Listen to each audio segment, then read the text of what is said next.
we just got a new look at some up-and-coming Pokemon Scarlet and Violet packs or cards from Japan, and this is from a new set called Triplet Beat. So some have it called Triplet Beat, some have it Triplet Beat, but the general idea of this set is that it features the Paldean starters and it's got their EX cards. So we get our first look at I don't even remember their names. Meowscarda, Skeledirge, and Quaquaval, along with a couple of other new cards from this upcoming expansion that will be released in English later this year.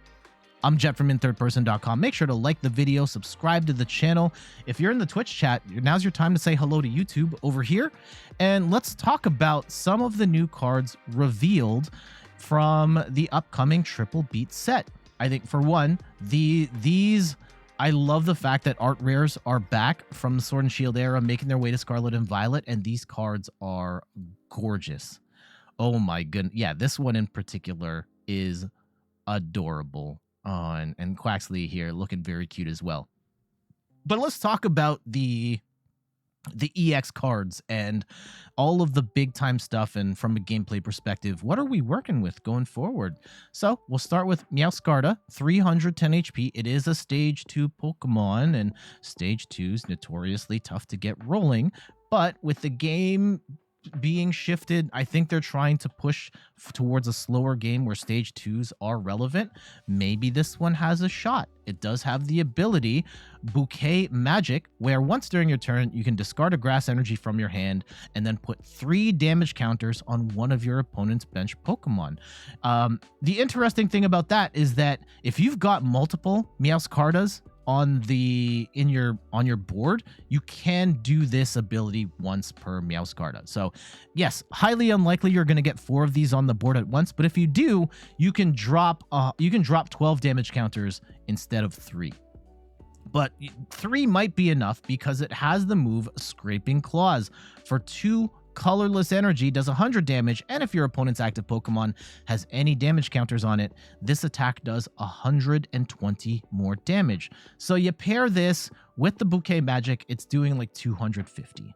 Now, the problem with this setup, and I think this move as a whole, is that you have to hit the bench, and there isn't a Galarian Zigzagoon that can hit anything anymore.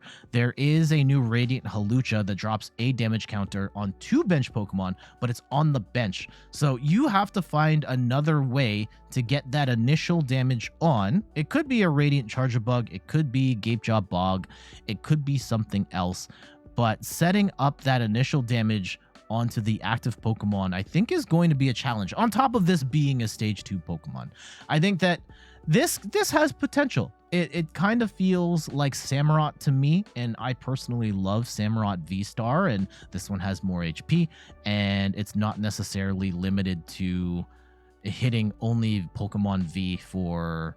Oh no, that's Lucario. That's different. Sorry, scratch that. This could be okay. We've got Skeledirge EX, and this one has the move Song of Vitality, 5 for 1 fire energy, heals 30 damage from each of your Pokemon. 340 HP, that's pretty good. 3 retreat, not great. It is a big Pokemon if you played the game and seen it. I don't know if the healing is going to be enough. I don't think that's why you'd want to use this card, especially if you're only hitting for 50 damage. And it's big attack, Burning Voice, 270 damage, but this attack does 10 less damage for each damage counter on this Pokemon. This is not great. Yes, you're going to get one big hit with Skeledirge. You're going to hit for 270. Maybe you're behind on prizes and you have that new, like, that determination band or whatever it's called, the one that does 30 damage if you're behind on prizes, maybe hit for 300. That's awesome.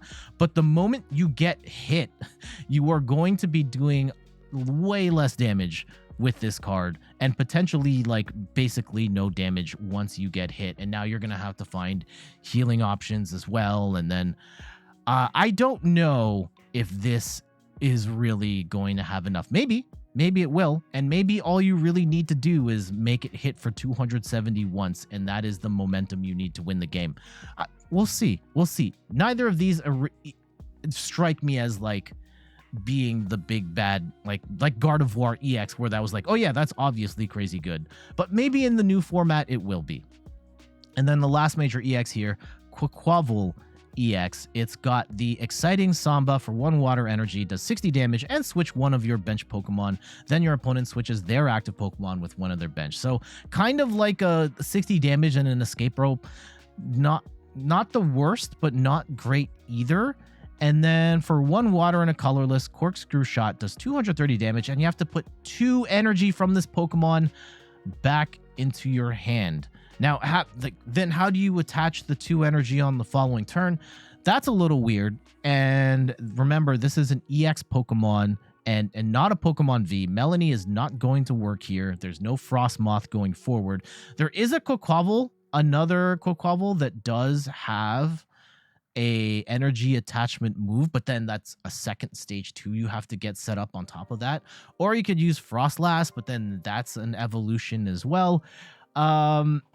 It does okay, good damage. You're gonna knock out Pokemon V with that, and I think it's probably a little too clunky having to lose 2 energy. I think if you lost 1 energy, yeah, sure. 2 energy feels like a little too much. So I am not holding my breath on this working out, but I think that going forward, we will try all of them out once these come out in English later this year. Some other cards that got revealed, we've got an Oricorio with the ability Passive Dance. Once during your turn, you may heal 20 damage from your active evolution Pokemon. You're definitely not going to attack with this at all. I don't know if this healing is enough, but sure. We also got 3 flavors of Tauros here, a fire one, a water one, and a lightning one. The fire one has, for 2 colorless Raging Horns, 20 damage, plus 10 damage for each damage counter on this Pokemon. This could be good. You can double turbo energy this as well. And yeah, a little bit of an outrage attack here. Oh wait, no, this one's just the 20 damage plus, yeah, an outrage attack here where you're doing potentially up to 140 damage-ish. I'm bad at math, but yeah, could be doing that for 2 energy. Yeah, I think the big challenge is, like, is there anything that's doing incremental damage to a Tauros and not just instantly knocking it out? That I don't know. And then for its second attack, 2 fire and a colorless Blaze Dash, 120 damage, and discard 1 energy from this Pokemon. It's not bad. You can attach energy with Magma Basin, so you can get this going in like 2 turns. And you only discard 1 energy, but then you're probably getting knocked out on the next turn anyway. Of the 3, I think this is the best one. I think the Water Tauros, they all have that sort of outrage attack, Raging Horns. But then its second move, Water Dive, Water colorless for like 60 snipe. No, this is not good. And then the fighting one is fighting colorless, 130 damage, and you do 30 to yourself. This is not good either. Dendra is an interesting new supporter.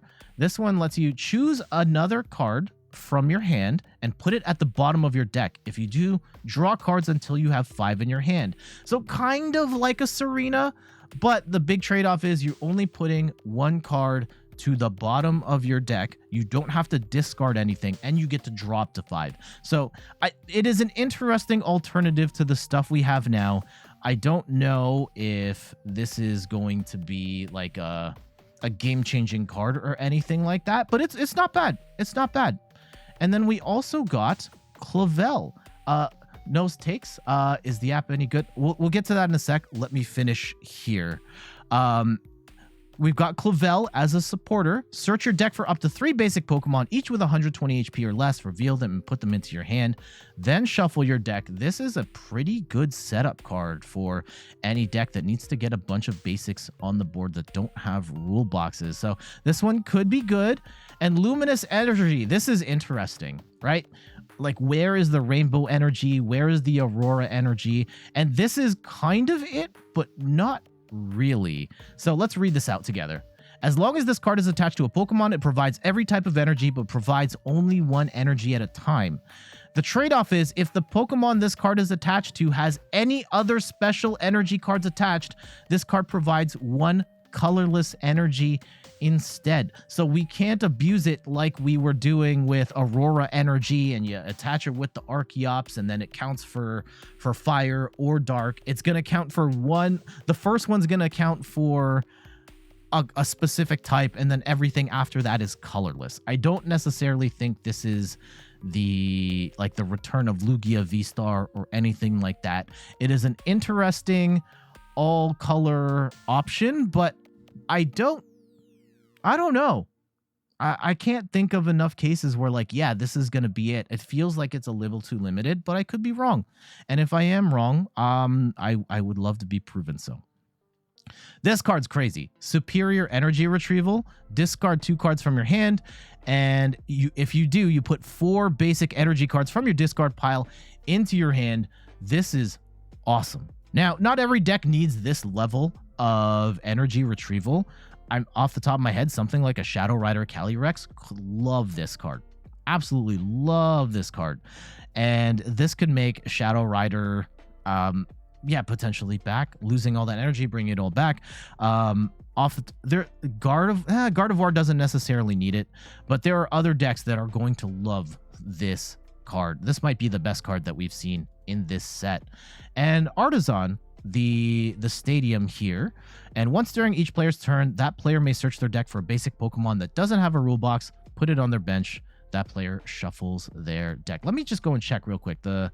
Okay, so the Clavel doesn't have the rule box rules, so just clarify on that. Doesn't have it, but this stadium does, and it's just one basic Pokemon.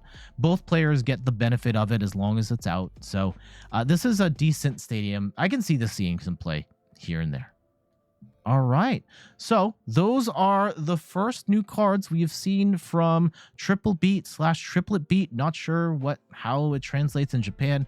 It probably won't be called that once it gets released internationally. I would expect that this would be cards from the next set after Scarlet and Violet. So my gut says we're seeing these cards in June, July-ish. But yeah, what are your thoughts on these upcoming cards? Let me know in the comments of this video. And thank you so much for watching. Twitch chat, stay here. For YouTube, we're going to go and say goodbye to everybody here with a couple of quick sign-offs. You can find me on all the things, YouTube, TikTok, Twitter, and Instagram at @InThirdPerson. You can find me on Twitch at @InThirdPerson, where I stream the Pokemon trading card game every Sunday, like I am right now. And you can check out the website, inthirdperson.com, for more articles and videos on video games, board games, and other nerdy pursuits. So I will see you later, YouTube. On to the next one. Later.